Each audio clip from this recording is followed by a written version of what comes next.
సాధువులు సన్యాసులకు ఎంతో ప్రాధాన్యత ఉంది. చాలా మంది ఈ ఆధ్యాత్మిక ప్రయాణాన్ని ఇష్టపడుతూ ఉంటారు. ఇందులో ఎంతో కఠినమైన పరిస్థితులను ఎదుర్కోవాల్సి ఉంటుంది. ప్రయాగ్రాజ్ మహాకుంభమేళాలో భారీగా నాగసాధువులు కనిపిస్తున్నారు. వీరు సాధారణ సమయాల్లో జనావాసాల్లో కనిపించరు.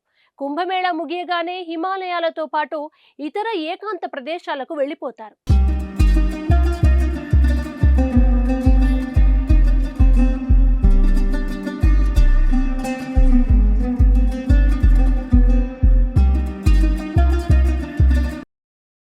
కుంభమేళాలో మొదటి షాహీ స్నానంలో నాగసాధువులు పాల్గొంటారు. ఇది వారికి ముఖ్యమైన ధార్మిక కార్యక్రమం. ఈ స్నానంలో మొదటగా నాగసాధువులే గంగానదిలో మునుగుతారు.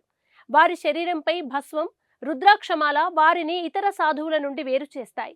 వివిధ తీర్థక్షేత్రాలు సందర్శిస్తూ తమ జ్ఞానం, సాధన ద్వారా సమాజానికి ధార్మిక బోధనలు చేస్తారు. ఈ యాత్రల్లో వారు సత్యం, ముక్తి కోసం అన్వేషిస్తారు.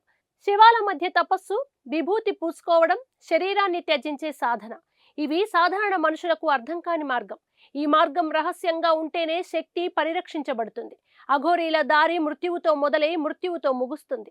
వీరికి రాత్రి పగలు అనే తేడా ఉండదు. దేని మీద వీరికి ఆశ ఉండదు. జీవితం, మరణం అన్నీ ఒకటే. వీరి సాధనా పద్ధతులను బహిరంగం చేస్తే శక్తి తగ్గిపోతుంది, ధర్మం దెబ్బతింటుంది, సమాజం వీరిని వెర్రివాళ్లలా చూస్తుంది. అఘోరులు రహస్యంగా ఉండడమే మంచిది. ఎందుకంటే ప్రపంచం వీరి ఆచారాలను అర్థం చేసుకోవడానికి సిద్ధంగా లేదు. సాధువులు, అఘోరాలు తమ సాధనతో శక్తి పొందుతారు. కానీ ఈ శక్తిని బహిరంగం చేస్తే శక్తి పరిరక్షణలో ఆటంకం రావచ్చు.